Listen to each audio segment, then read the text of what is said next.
Hello and good day to one and all. Dr. Frank is back. I'm still in the Christmas wear because I'm just being lazy. Happy New Year to one and all. You know the drill. If you like the content we continue to bring out, like, share, subscribe, retweet, follow, positive, negative comments. Keep them coming, of course. 6 matchups we're looking at in the Premiership. Let's get going. First one we are looking at is Brentford versus Liverpool. Brentford came away with a nice victory away from home last time out. Liverpool, you know how I feel about that midfield. I've always felt there's something that's missing, that creativity. I like what Oxlade-Chamberlain is doing in that front three. And you know what? A few more games, I think he could become really, really potent. I think this is going to be a really, really good game to watch, to be honest with you. However,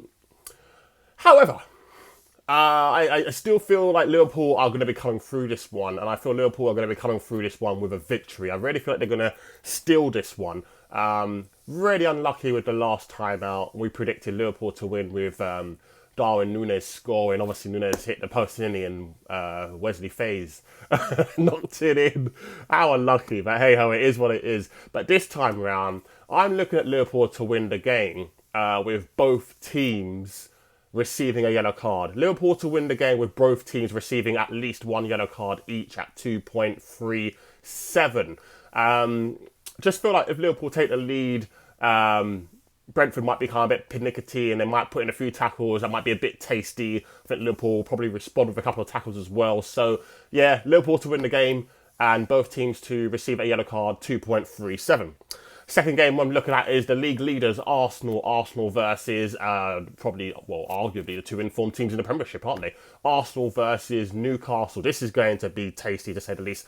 Really good football is going to be on the cards. Beautiful football in the midfield. Ramirez versus Odegaard.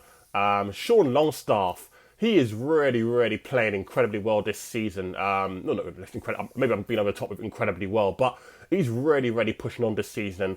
And he's someone to look out for. I know this sounds like a bit of a weird one. He's someone to look out for the England national team over the next few years, I think.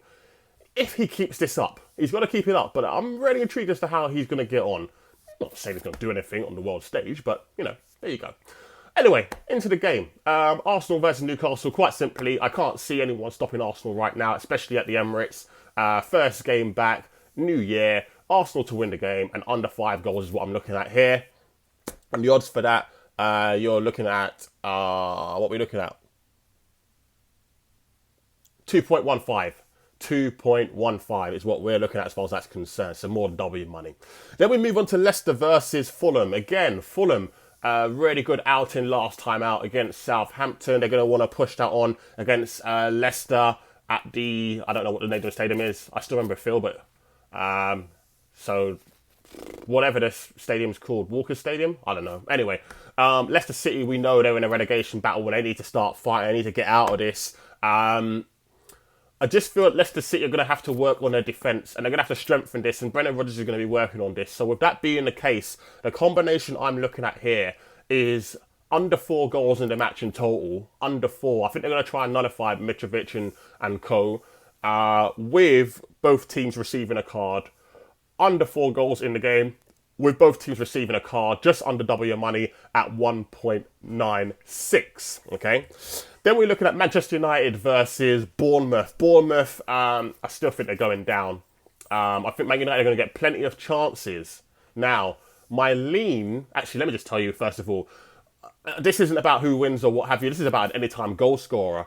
And my anytime goal scorer for this game is Bruno Fernandes. I really have a feeling that Bruno Fernandes is going to start getting forward a little bit more for Man United now that Ronaldo's gone. And I think he might get on the score sheet today. So if he does score at any time, Bruno Fernandes, not today, whenever Man United play, in the Premiership this weekend, or you know what I'm talking about, this week. Bruno Fernandes to score any time, 2.50. 2.50. My lean is Man United to score a penalty, because it's Old Trafford. They get penalties there. So, yeah. But I don't know who takes them. Is it Fernandes now still, or is it Rashford? I don't know. But I'm looking officially at Bruno Fernandes just to score any time, 2.50. You can even put Man United to win with Bruno Fernandes scoring at any time. Obviously, you get even greater odds. I don't see Bournemouth doing anything there. Then we move on to Southampton versus Nottingham Forest. Southampton versus Nottingham Forest. Nottingham Forest really showed real grit at the City Ground against Chelsea last night. Really showed a lot of grit to get back into that game and could have nicked the game, to be honest with you. Chelsea were so lacklustre in that second half. It was unbelievable. Southampton need to start picking up them points. Again, I don't remember the name of their ground. I remember the Dell. It's weird. I remember the older grounds compared to these ones, but whatever. The great thing about Nottingham Forest last night is that they had the crowd behind them, really pushing them on. They're not going to have as many when they go to Southampton, and I think Southampton are going to use that to their advantage. I think they're going to come through this one and win the game. So Southampton to win the game and under 5 goals is more than double your money at 2.25. Again, really, really good odds. And finally, Aston Villa versus Wolverhampton Wanderers. Aston Villa worked really hard at White Hart Lane. Is it called White Hart Lane still? Oh, I don't know. Whatever the grounds are called, they've all got new grounds, haven't they? I'm so behind with the grounds. But they worked really, really hard at the new ground.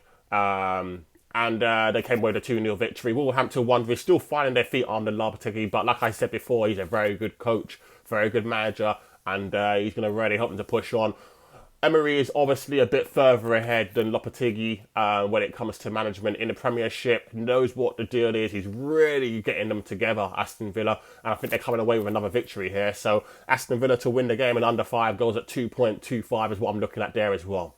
So, quick recap in regards to the 6 matchups. Brentford versus Liverpool. I'm looking at Liverpool to win the game with both teams receiving at least a yellow card, each 2.37. Arsenal versus Newcastle. I'm looking at Arsenal to win the game and under 5 goals at 2.15. Leicester City versus Fulham. I'm looking at under 4 goals in the match in total, with both teams receiving a card at 1.96, just under double your money.